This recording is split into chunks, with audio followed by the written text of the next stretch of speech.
on, how to monitor your vendor, how to monitor internal people so that you're not surprised. Now, before we jump into this, let me mention something to you that we're excited about. All the stuff that's happened with COVID is a horrible thing to have happen to us, but it gave downtime for me to be able to write a new program that we're rolling out. It's called Project Recovery. And so, as you know, so many of our projects are somewhere between 60 and 80% coming in over budget, behind schedule, and are just devastating.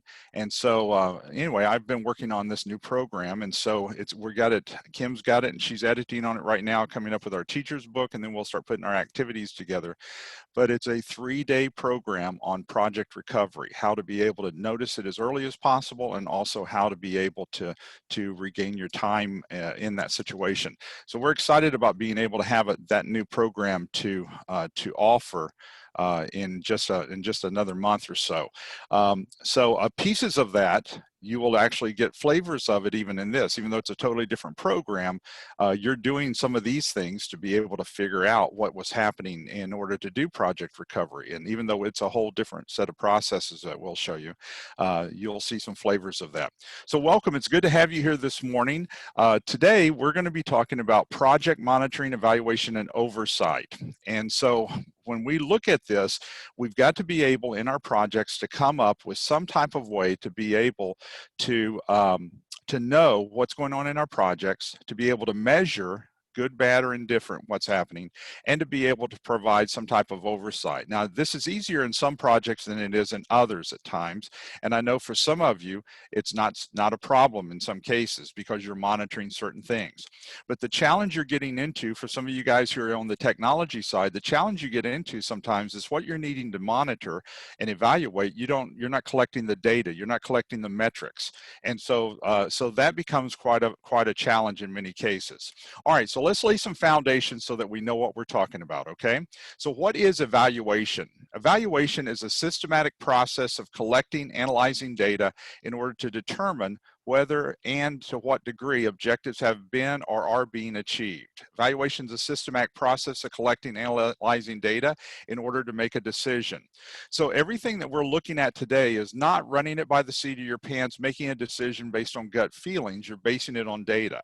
Now, that's the reason why the challenge is so many times is that that if you're not collecting the right data, then it makes it very, very difficult to be able to make the right kind of decision. So you find yourself getting into those situations. And so what we're wanting to do is build the case to be able to get away from making gut decisions that could be wrong or have a high potential of being wrong, to where we've got data to be able to make that decision on.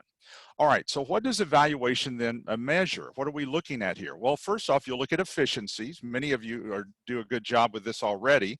The degree to which a program or project has been productive in relationship to its resources. So are we using our resources? Are we using our resources in an efficient manner? Also effectiveness, the degree to which goals have been achieved or reached. And so are we reaching the goals and being effective with it, with our project and with our plan, with our resources? And then impact, the degree to which a program or project results in changes. Are we being able to change the dynamics of what we're doing here? Are we being able to handle the changes within our team? Are we handling the changes with the customer and some of the changes there? And so you're trying to measure different pieces of this. Now, are there limitations with evaluation? Sure there is. Evaluation does not guarantee change. And almost everything you and I are doing when we run projects is that it's going to impact the customer or the organization by creating change. And so that's automatically gives us resistance because nobody likes change on their side in most cases. Usually discloses information to large audiences and may lead to scrutiny or criticism when you start bringing up what people were doing good or what people were doing bad and where the gaps are. Nobody likes to hear that stuff. So we'll talk about how to do that a little bit later here. But we may focus on trivial matters rather than the big picture.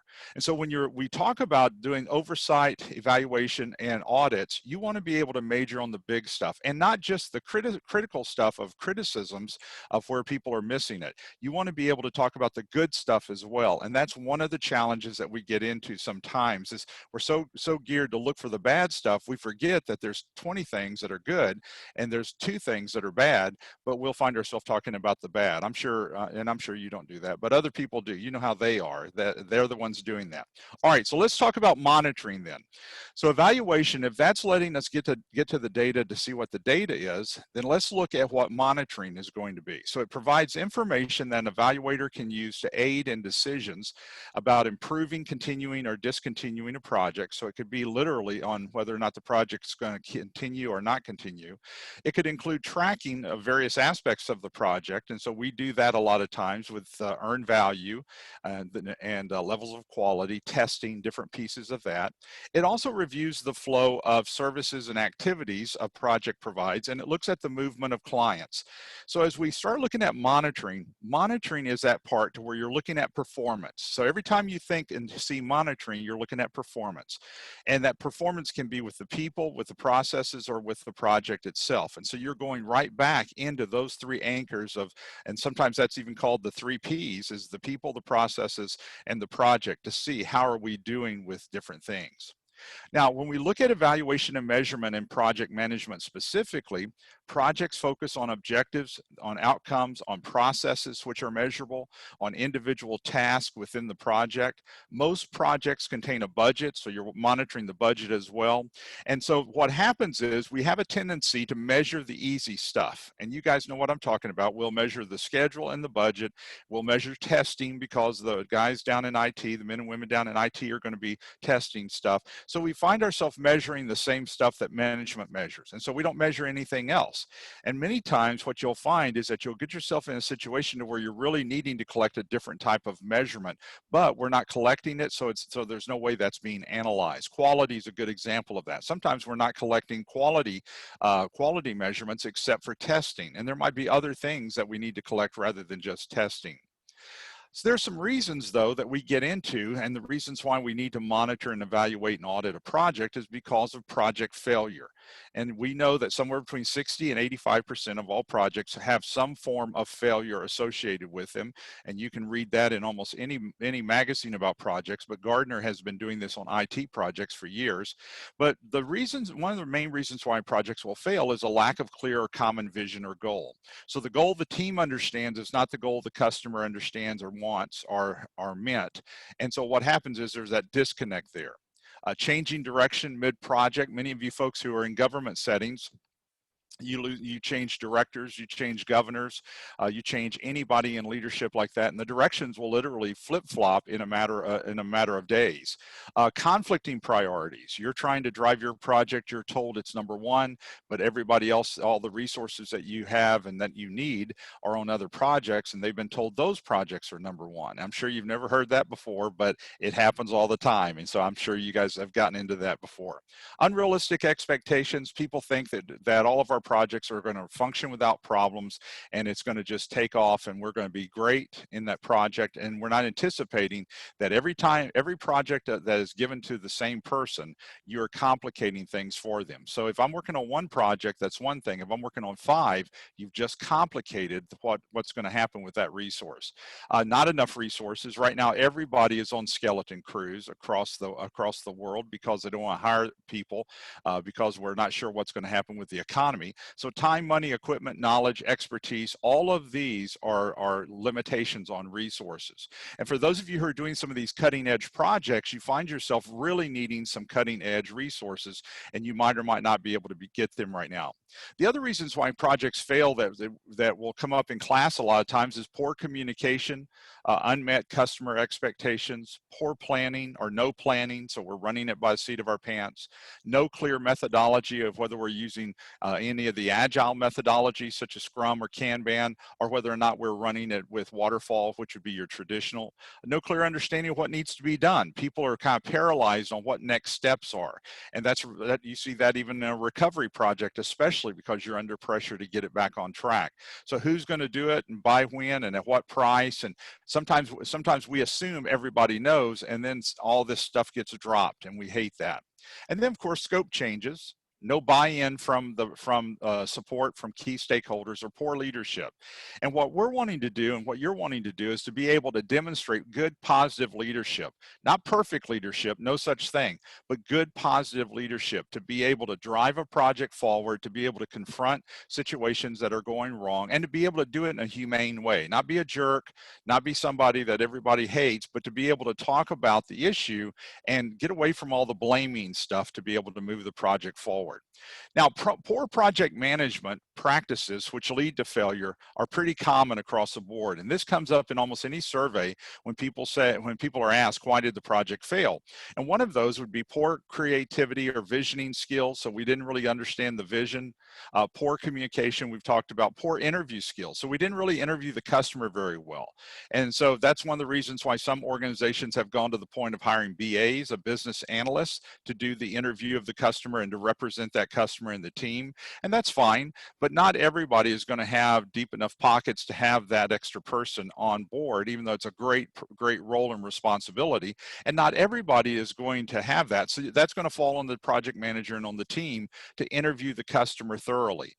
Poor planning skills. We don't plan enough. We don't plan deep enough.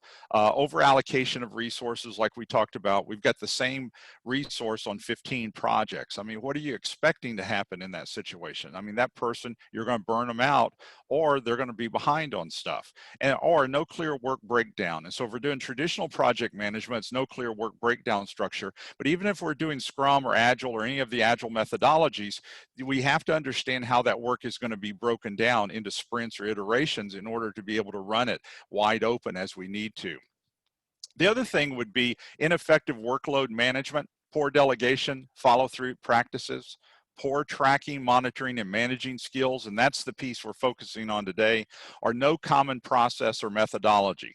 And so when we say no common process or methodology, what that means is that every project manager runs the project the way they see fit, and there's no commonality. And so I've got my processes, you've got yours, and so we have a tendency to run it just any way we see fit. Now, to show you just a real simplified process of what we're talking about for today with this webinar, this is a process for evaluation and oversight. So you'll notice we start here at the top, establish monitoring and evaluation process. So what's the process we're going to use to do monitoring, evaluation, and audits for that project? Now, a lot of times people assume you're going to bring an outside person in. That's not really the purpose here, the way we've built this. We've built this to where you're really doing it internally for yourself. You probably don't have the money to bring someone else in. And so how do we do this and still come up with something valuable for our time of knowing what's happening? You're going to create some quality standards of what you're measuring against. And you have to come up with that metric of what we're going to measure, because it's going to be customized to your project based on the requirements and based on your people and things like this. And so those quality standards could include technical, customer, project team, vendor. You're going to have some of those components that you're going to be measuring. And then, of course, contact the project team. And then you're moving into conducting the actual audits. And of course, we're going to take you through that in a moment. But you're looking at documents, surveys, interviews, because you're pulling that information in that you're going to be looking at.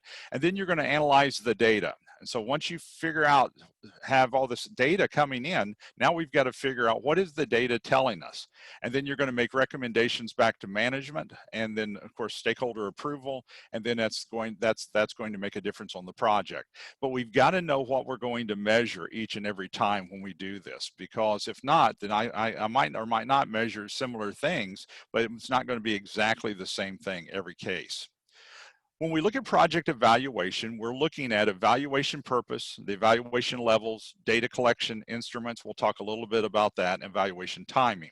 Now, you can tell by the bullet points on this that you've got some work, some upfront work to do before you're going to be able to provide evaluation, oversight, and monitoring, because depending on how you're getting your information, you might have to design a survey, or you might have to create a list of interview questions and create a list of what stakeholders are you going to interview. Now, the project evaluation purpose, you determine if a project management solution is accomplishing its objectives.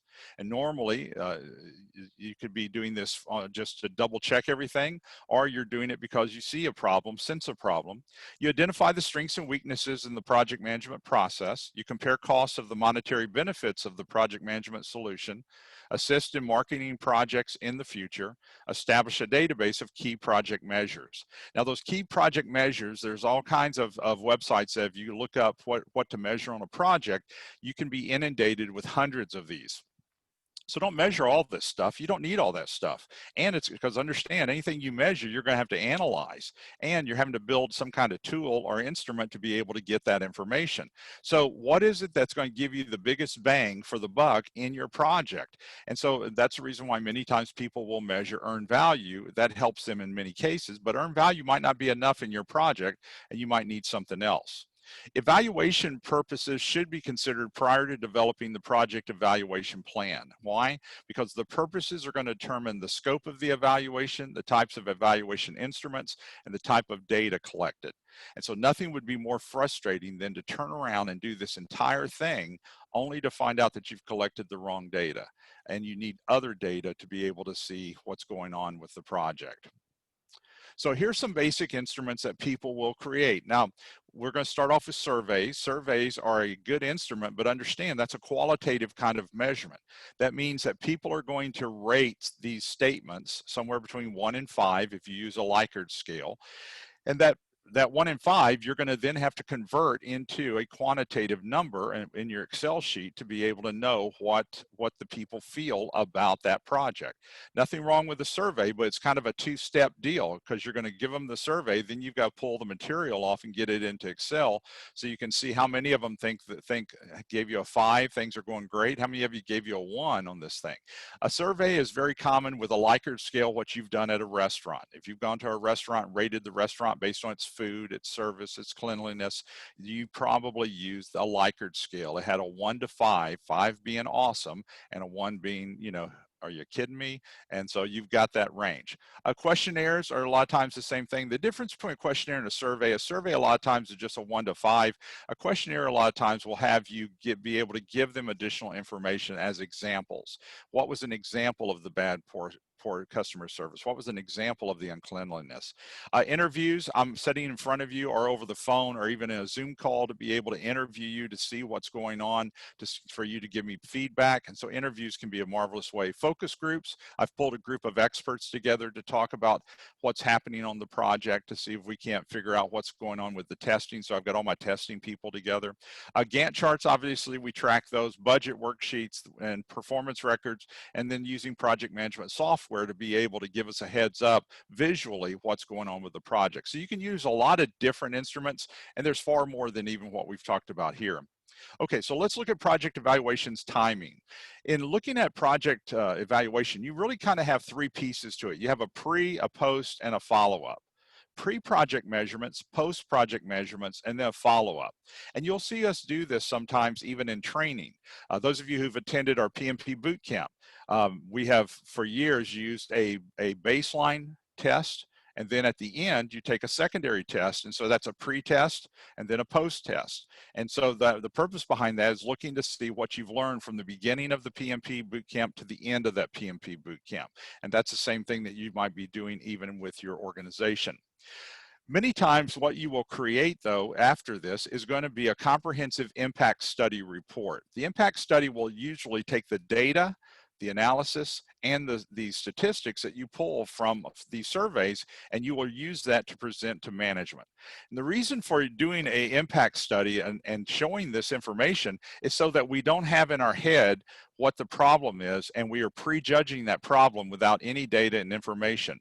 We will be shocked sometimes at where the problem lies when you bring this information back, as compared to what you thought the problem was. And so a lot of times we think, well, I'm smart enough, I know where the problem is. Well, if the survey says it is, then that's good, but you might be surprised. Okay, so an impact study, it should include several things, and you might or might not have all of these things in here, but let's just kind of go down the laundry list for you real quick. Management executive summary, because management's going to read the summary more than anything else. The background of the information, because this is going to be about data and metrics that you've collected, objectives, evaluation strategy or methodology for getting the data collection and analysis information. So you might have Excel charts in there showing that of the 100 people that you interviewed about the project, 15 of them said this one particular thing. Project costs, reaction and satisfaction, that could be from a customer. Learning, did they learn anything about the project? Application, implementation, business impact, return on investment or ROI, intangible measures, barriers, enablers, conclusions and recommendations. And of course, you could have other stuff beyond this as well. But you're trying to show some of that feedback back to management on what you have found out. Now, in presenting the impact study data to management, you need to plan it, if at all possible, to do a face-to-face meeting. A face-to-face meeting allows you to present the information, and it allows you to be able to answer questions about this. Present the process step by step, show how the data was collected and converted to a monetary value, and present the return on investment. Present the results beginning with level 1 and moving through level 5 and ending with the intangibles. And we'll talk about different levels here in just a moment. And then collect the concerns or reactions for management. You might have management who doesn't believe the surveys. You might have management who doesn't believe anything. I can still remember when I was finishing my doctorate years ago, I was able to select everybody but one person for my dissertation committee. And this guy was just a piece of work. I mean, he was just the grumpy old man, and he was just gripey about everything. And I can still remember he was challenging me about the data that I had collected for my research. And it finally came down to where in a conference call, I said, okay, I'm lost. Are you saying that you don't believe the data I've collected? Are you saying that you think I've manufactured this? Or are you saying that you just don't agree with it? And of course, and he came back, he said, oh no, I believe you collected it, but I just don't agree with it. And I thought, think about what he said there, because you'll find some managers who will they just don't agree with the data you're showing them. You're showing them that based on the interviews, this is what everybody thinks. And you'll have management sometimes who will not agree with what everybody thinks. And of course, you've collected data for that outcome, but that manager is just basing it on his or her own opinion. So you've got to think through how you're going to handle that, because that's going to come up at some point in time. You've collected the data, and it's basically, oh, well, I don't believe the data. The other thing is going to be this term of auditing. Now, a lot of times people, when they think of audit, they think of financial audits, and obviously that can be an audit, but that's not the only audit. Auditing will examine overall efficiency, quality, value of outcomes resulting from use or non-use of a process, a practice, a policy, or a capability. Auditing activities will identify the efficiencies, qualities, and values associated with projects and project management. Auditing will also examine business and technical aspects of the project. Now, many times you've done an audit, and it could be a deep audit or a light audit. You can do that in a range, but you've done audits of your vendors to make sure they're complying to the contract. Now, the big benefit of project audits is you monitor the project management contributions to the achievement of business objectives. You're identifying and responding to weak or troubled project performance areas, and you're conducting quality management activities. So that audit allows you to be able to take a deeper look. Many times when people hire a vendor and to come in and do a portion or all of the project, we don't put stipulations on how or when we're going to do audits. And I'm not talking about dates. I'm talking about we just don't even say anything about an audit. And yet an audit will keep that vendor honest. And you've got good vendors, I know, but it will keep that vendor honest because they know that someone can audit them at any particular time. The audit also can maintain professional and practice standards within the project management environment, ensure compliance with organizational policies or industry certification requirements, government regulations, or contractual agreements. That audit is just allowing you to verify that the vendor's doing what they're supposed to be doing. Now, a lot of times people say, well, to do an audit, it makes me feel like I'm not trusting that vendor. Go back to what Reagan said back in the years ago about Russia. He said, trust but verify. And so we can trust that I'm being told the truth, but we're going to do an audit just to verify that everything's on track. And you're not freaking out if something's off a little bit that you're bringing to their attention. But the point is that audit just gives you that additional information.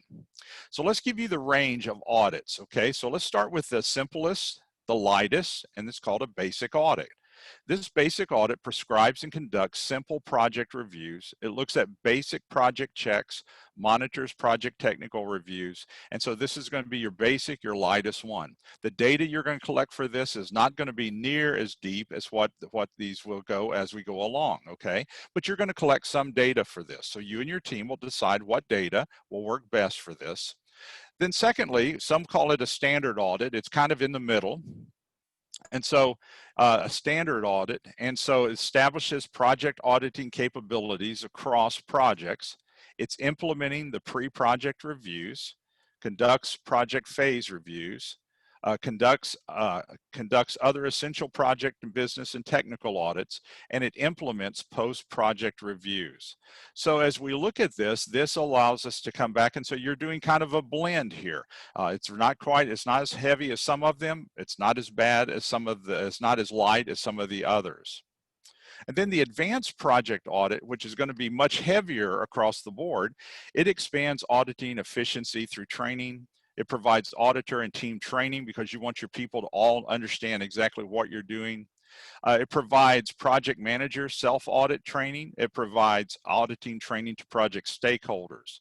So as you're looking at it, one of the pieces that you see is that in that particular part is that you're training your people how to do that level and that depth of an audit. It's not coming just normal. It's not coming through just easy. And so it's going to be something to where you're wanting people to measure certain things. This level of auditing, many people have never done. They've never even seen this. And so you find that they're coming back and forth on this to be able to get people to do this. We're going to have to provide a little bit of training for them on some of that. And then, of course, the Cadillac of project auditing would be what's called, Gerald Hill calls in his book, Center of Excellence. And that Center of Excellence is really the Cadillac where it conducts project audit analysis to improve auditing efficiency. So this is where you're trying to take your auditing processes to the next level. You're trying to take the auditing skills of your people to the next level. So it evaluates current audit capability. It examines the use of external auditors. It recommends project audits that should be conducted. And so all of this would be the Cadillac. And so this would be the organization that has mature auditing processes that are built in there for everyone to see. Okay, so let's look now at the project audit model. You set up the project auditing capability, and several components of that would be determining the project auditing needs, identify the project resources, and establish project auditing performance points. So that means that we're sitting at the table deciding what level of audit we're going to do and what do we really need to see. So is it going to be is it over testing issues, or is it over them following the processes that the PMO have said are mandated? What is it that we're needing to check? It could be, do you realize that you could have an audit over just documentation to verify that the vendor is documenting this project as it should? So I've got questions. Steve just sent out and said, who usually has audit processes in place? Is this usually the organization or the project management office? It could be either. If you don't have a project management office, it could be the organization. But if you do have a project management office, they definitely would be the ones to put that together.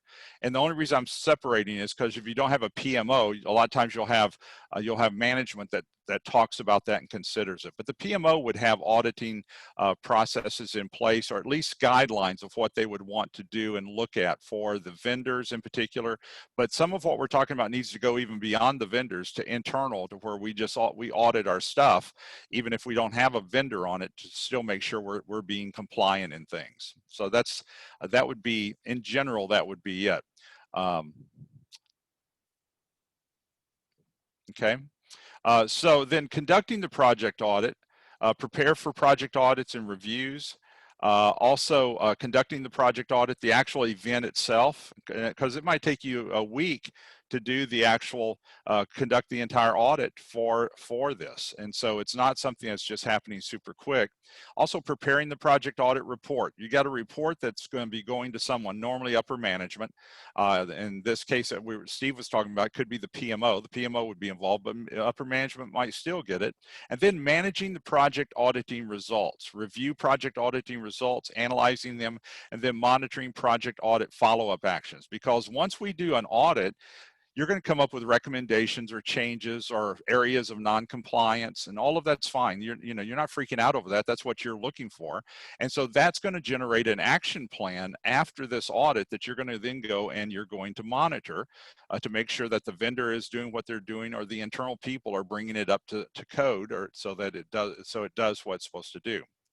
So with that project management audit, it's going to provide a comprehensive examination of project management performance, accomplished through discussion interviews with the project manager, technical leaders, sampling of project team members, accomplished through review and examination of project documents.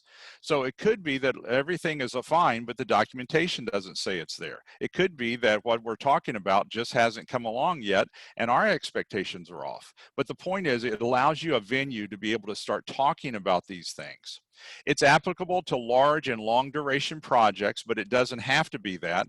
It should be performed quarterly until the project's completed, and that quarterly will depend on a couple of things. For an example, quarterly might be too long if you're sensing and seeing that this project is going south on you. So quarterly, I don't want to wait every quarter to do an audit. I'm going to do an audit. I might be doing an audit every 30 days while we're going through these tough spots. Now, you're not doing the biggest audit. You understand what I'm saying.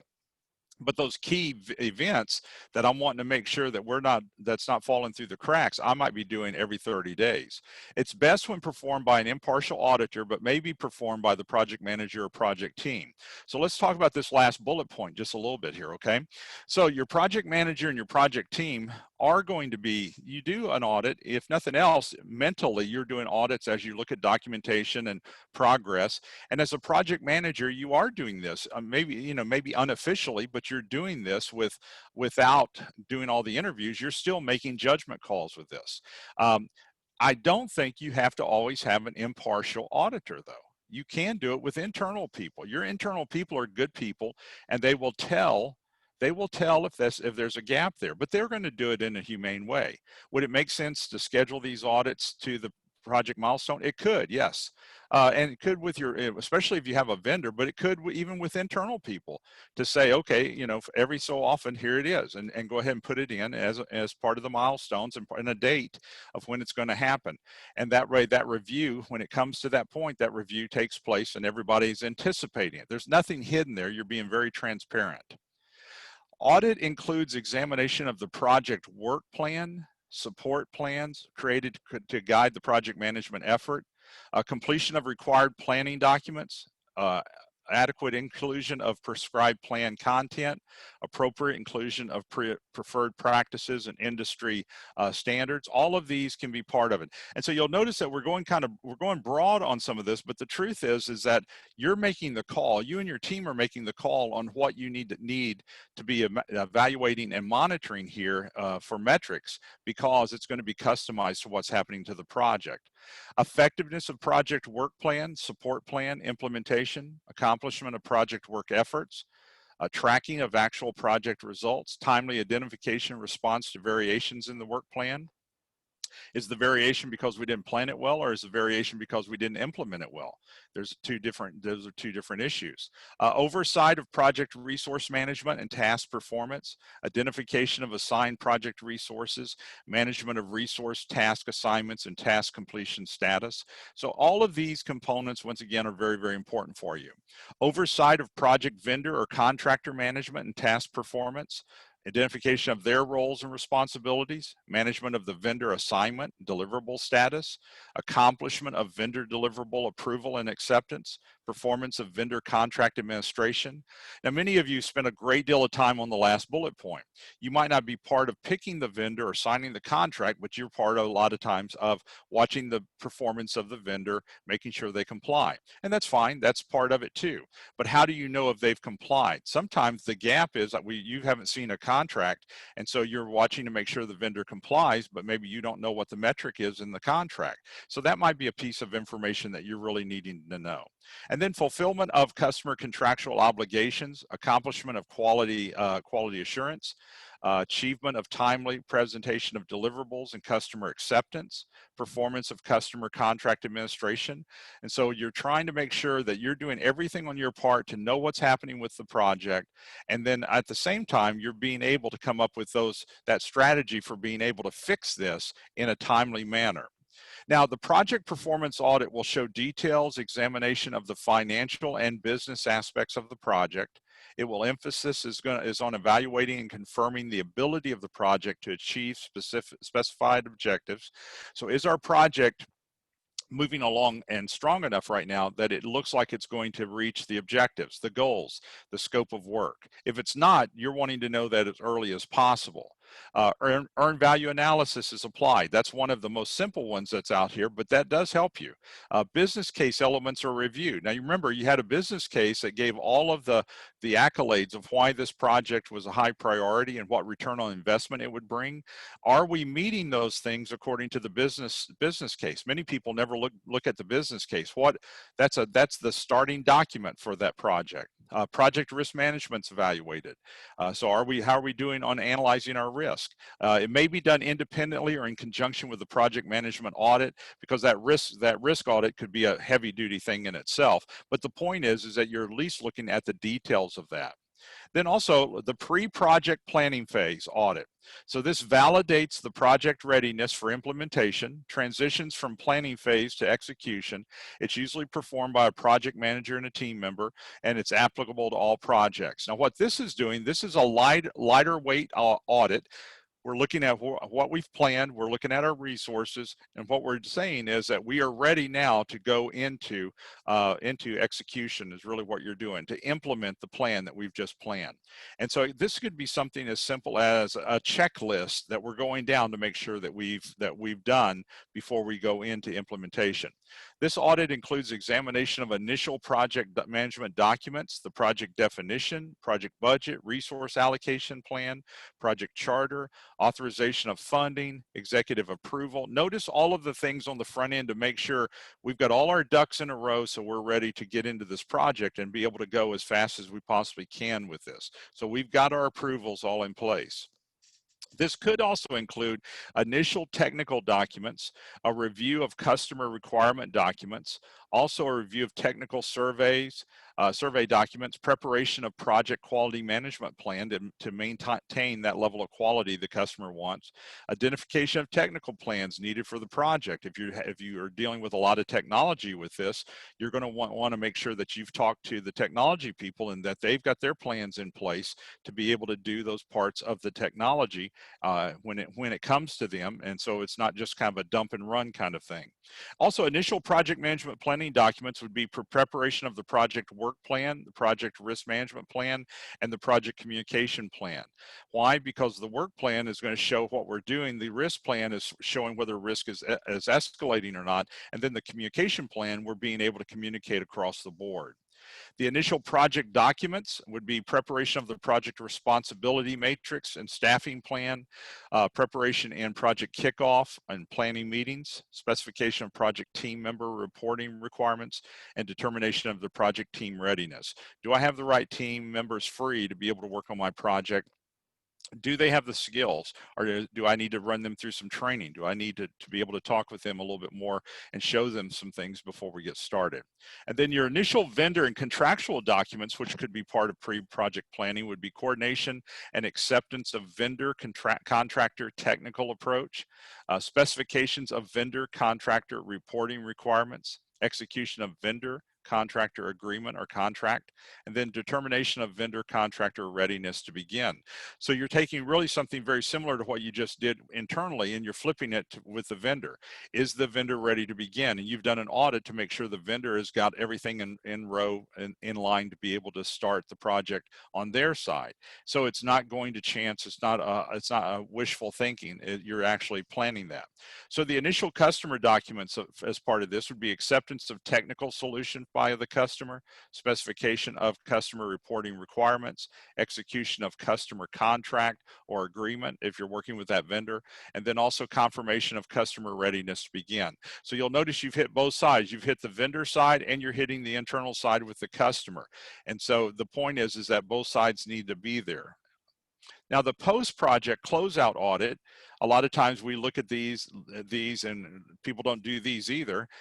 This is what confirms that we've reached the goals of what we were there for, the scope of work, the outcomes that were desired. And so it confirms the project readiness for closure. It's performed when all project activities have been completed, deliverables have been accepted, and the project's ready for closure. It's performed usually by the project manager and team, and it's acceptable to all projects. Why? This closeout audit lets us guarantee that we've met the requirements. This audit includes examination of customer acceptance of project deliverables, such as a receipt of final customer acceptance, completion of customer evaluation of project performance, preparation and submittal of invoice to the customer if that's needed, a receipt of customer invoice payment. All of these pieces shows a thorough transitioning of that project from us to the customer, rather than the dump and run philosophy that sometimes we feel is happening between us and the vendor, or even internally, us and the internal people. That lessons learned is huge. The project's lessons learned, and if you're working on Scrum or Agile, you're looking at retrospective, which is the same thing. And so it's a review of project financial and business performance, a review of project plan content and effectiveness, review of technical plan content and effectiveness, review of project team performance, and a review of customer feedback and evaluations.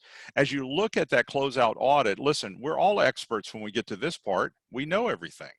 And so a lot of times you'll see people be very critical when they're talking about some of this, because you know everything here. Why didn't you do this up here? Well, just remember that a lot of the decisions in the early part of this project, we did not know everything. We did not have all the information we have in the post project closeout or in the lessons learned. We know it all at this point because we're at the end of the project. Even the vendor and contractor closeout activities, evaluation of vendor contractor performance, receipt of vendor contractor invoice, receipt of vendor contractor, receipt of vendor contractor invoice, and then payment of vendor contractor invoice. Here's the thing. Many organizations are moving to a report card system for internal people. And so in other words, at the end of the project, the customer fills out a report card on the internal staff who did the project. We do it on vendors. And of course, a lot of times we do it on vendors, and that document is put into their folder and their file. And so a good vendor is going to be hired back if something else comes up, and that's going to be good. But a bad vendor should not be hired back. And so that report card can be huge. Now, preparing the project audit report, it's a typical project report will contain the executive summary, audit approach, audit findings, audit recommendations.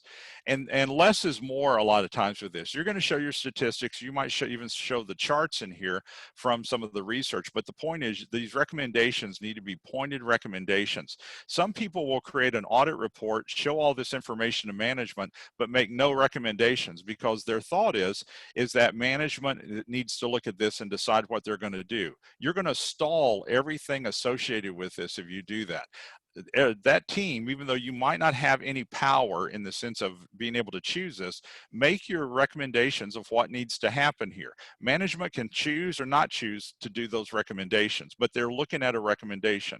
You're going to benefit this situation better by making recommendations than by thinking that management's going to be able to go through all of this and come up with recommendations. You have spent time in the audit, you've spent time in the approach, in the findings, in the analysis. You're the best you and your team are going to be the best place to make the recommendations, not management. They'll wade through those recommendations and come up with what they agree with.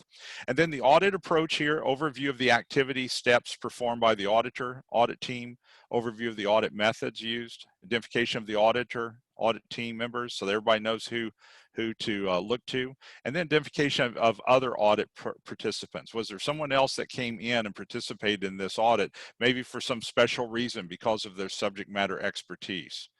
And then specific statements of fact resulting from the audit findings, the impact, influence, or contribution of each finding to project performance, and then actual cause of the audit finding. Now, when you're looking at cause, if you're scheduling it based on the milestones like we were just talking about, then what you're looking at is the audit's going to happen periodically. That's just the way it is. But some audits could be triggered because something has gone wrong. And if that does happen or is happening, that's okay. That could be part of it, that we triggered this because we hit a 11% over budget or 11% behind schedule. Yours might be a 5%. Once you hit 5% behind schedule, then it triggers at least a preliminary audit to be able to see what's going on. All of these performance-driven audits can be part of this too, and should be part of it, because I'd rather do it at 5% behind schedule than to wait until I hit 15% behind schedule and then think, okay, well, I guess we need to do an audit. I want to do it earlier rather than later. And then that last little piece with the recommendations, recommend actions and activities to remove or reduce the findings and their cause. So this means that you pretty well have to understand the root cause of what the finding is here. That's why I said you're in the best place to make that recommendation. Suggested points of leadership and responsibility for each recommendation, and also statement declaring the likelihood of project success after considering the recommendations.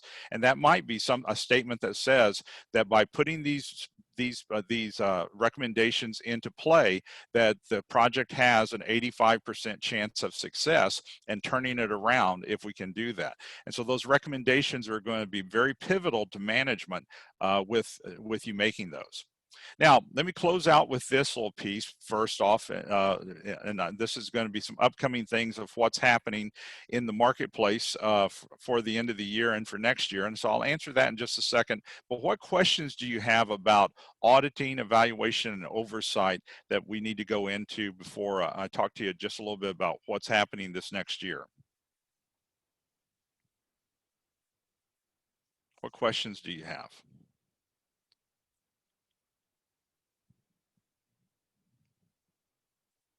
Okay, let me talk to you a little bit about what's happening this year.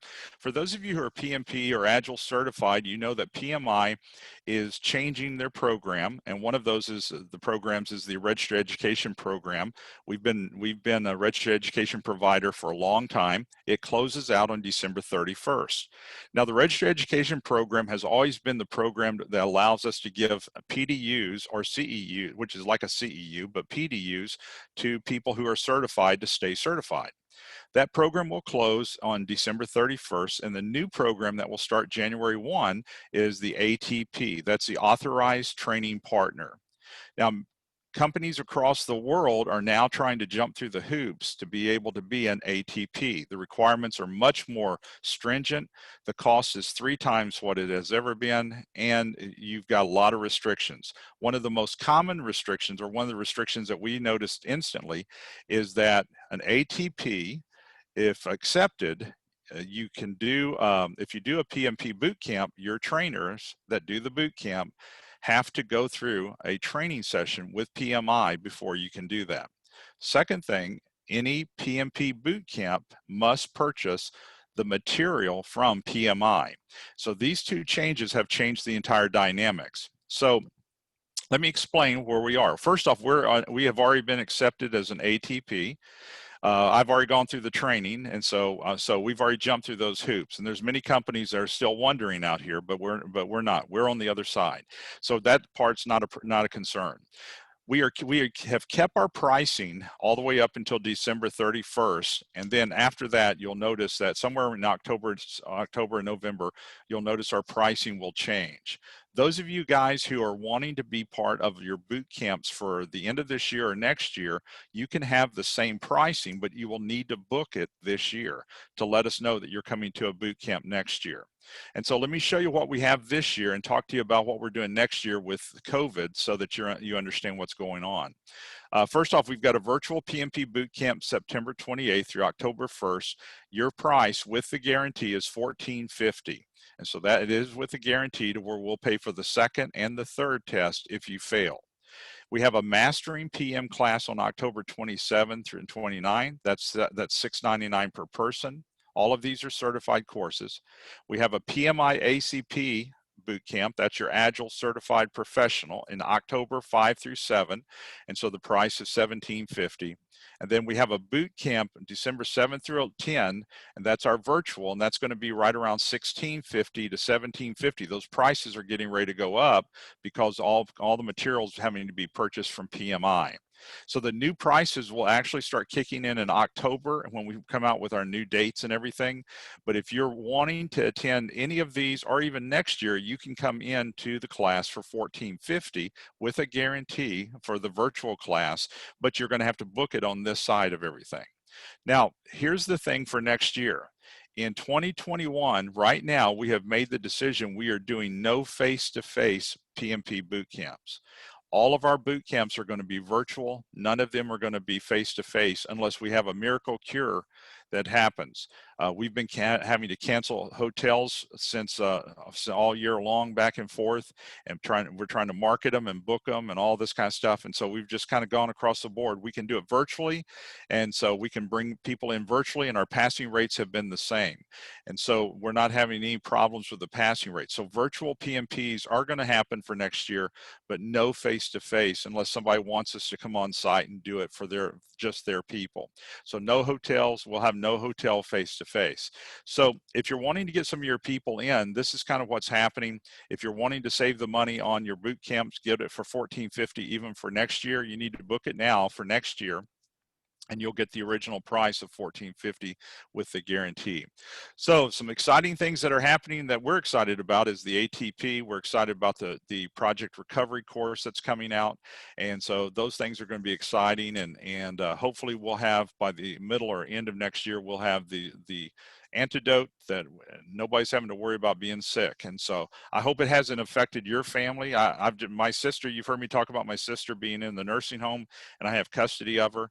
She has just been diagnosed with COVID. She doesn't have any of the symptoms, but she tested positive for COVID. And so she's in isolation in the nursing home. And so, you know, you see it with all kinds of people. And of course, our kids are in school. So hopefully that will take care of itself. So let me close with one final statement to you. I hope that you're thinking about ways to be able to benefit your project team members. And I hope that one of the things for you to consider, since we email you this video after it's over with, for you to consider some of these, maybe not this one, but some of these that you think would benefit your team, to show the video to your team as part of your professional development. We make this for you, we turn around and send it to you, but it will benefit your team maybe on some of these topics. Also, we have already listed our topics for 2021 on the website. So it gives you a chance to look through and kind of plan ahead what topics we're going to be doing. And if any of these are going to benefit your staff, then it gives you an opportunity to think, okay, we want that video so that we'll be able to train our staff. So last minute questions before we get you guys out of here.